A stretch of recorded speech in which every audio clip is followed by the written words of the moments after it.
Hello everyone, welcome to my short lecture on capital budgeting. So I start with a big picture.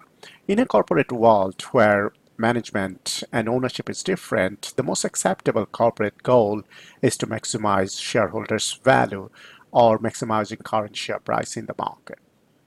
And one key decision that contributes to this value maximization is the investment decision.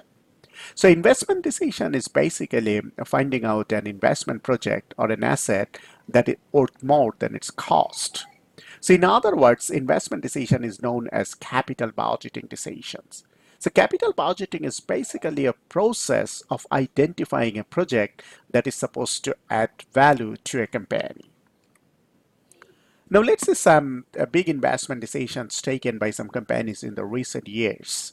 For example, Facebook acquires WhatsApp for $22 billion. GlaxoSmith spends $6.6 billion on research and development. ExxonMobil commits $7 billion to develop oil sands. So have you wondered that how companies select those multi-billion dollar projects? Well, that's our focus today. So our main learning objectives today are to understand capital budgeting process, capital budgeting techniques, their advantages and disadvantages. So the key question that we will tend to answer today is what's a systematic way a firm can select an investment project that is supposed to add value to a company? Now the next obvious question can come, why it is relevant, why we need to answer this question. Is it only because that's part of our curriculum? Not really. So capital budgeting is important because every year companies commits hundreds of billions of dollars in capital investment projects. And a good investment decision can add significant value to a company, and a bad investment can destroy a company.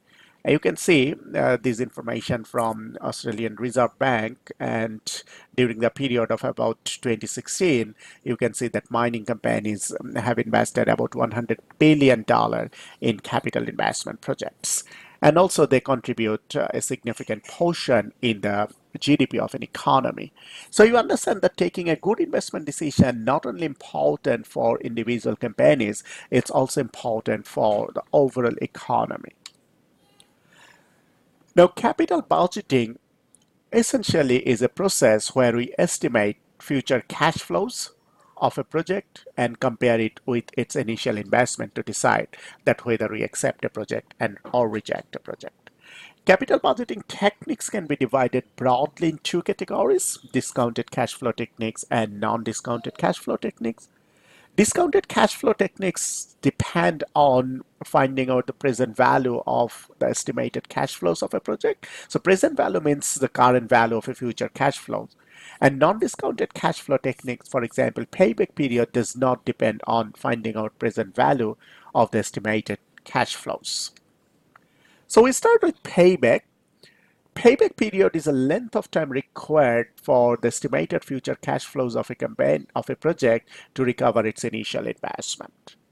So how an accept reject decision is taken under payback period? Typically, we calculate the payback period of a project and compare it with the maximum acceptable payback selected by a company. So this decision is somewhat subjective. If the payback period of a project is shorter than the maximum acceptable payback period set by a manager, then the project will be accepted. Otherwise, it will be rejected. Well, a payback period, it's simple to calculate. That's its main advantage. However, it has some problems as well.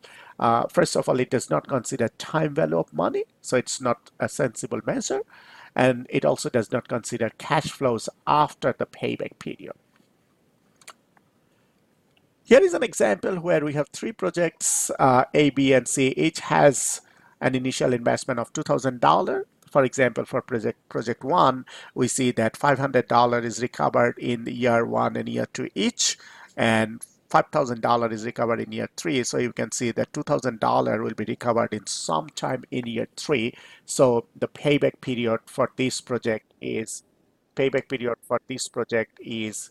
3 years. Then net present value. Net present value is the difference between the present value of future cash flows of a project and its initial investment. So this is how we calculate present value. These are the estimated future cash flows discounted by the required rate of return of a project. So NPV is the difference between the cash flow of an initial investment and the present value of the cash flows. And how do we take and accept reject decision? If NPV of a project is positive, we accept it, and if NPV is negative, we reject it. 3 points need to be remembered when we go for NPV. First of all, is it does consider time value of money.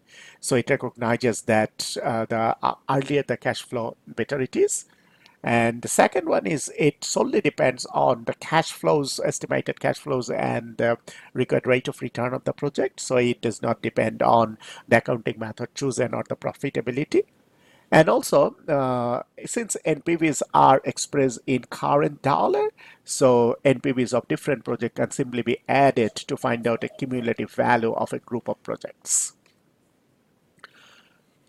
Here is an example where we have initial investment of a project of 700,000 and year one and year two generates 30,000 and $870,000 respectively. So to calculate NPV, we first find out the present value of these two cash flows by discounting them using the required rate of return of the project, and we deduct the initial investment. And the NPV for this project is about $20,000.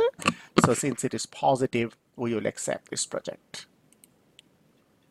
Then IRR, internal rate of return, or IRR, is a discount rate that equates the present value of cash inflows of a project and its initial investment. So by definition, if IRR is the discount rate, that NPV will be zero. Now IRR is compared with cost of capital to take accept reject decision. Intuitively, you understand if IRR, I mean internal rate of return of a project, is greater than its cost of capital, then the project adds value to a company. That's why you accept this project, otherwise we reject. For example, we have a project where initial investment is $4,000 and the cash flows to be generated are $2,000 and $4,000 in year one and year two. So we discount this cash inflows using the IRR and we deduct initial investment. By definition, NPV should be zero. If we solve this equation, then we find that IRR is 28.8%. IRR also has some problem. For example, if it's a non-conventional cash flow, for example, apart from initial investment, if there is a cash outflow during the life of the project, it's a non-conventional cash flow, and in such case, we may have more than one IRR. So that might be misleading. Also, if we have multiple projects with different pattern or different magnitude of cash flows, then IRR can be misleading. For example, in this case, Project D and Project E. Project D has an IRR of 100% and Project E has an IRR of 75%. So Project D is preferable based on IRR. However, NPV tells us that Project E is preferable because of the magnitude of the cash flows of Project E. IRR also can be problematic when we have the opportunity cost of capital or the required rate of return varies over time, and also IRR assumes that the cash flows generated in the interim year are reinvested at the IRR of a project. That's not a sensible assumption.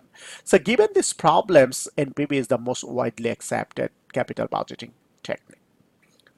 Now, what's happening in the real world? Well, there has been some research to find out about the acceptability of this capital investment project. In a research in United States, a paper from Journal of Financial Economics shows that a survey from corporate CFOs indicates that NPV is used by 75% of the companies. And in Australia, Australian Journal of Management publishes a paper that shows that 94% of sample companies use NPV as a capital budgeting technique. So you understand that capital budgeting technique is widely practiced in reality.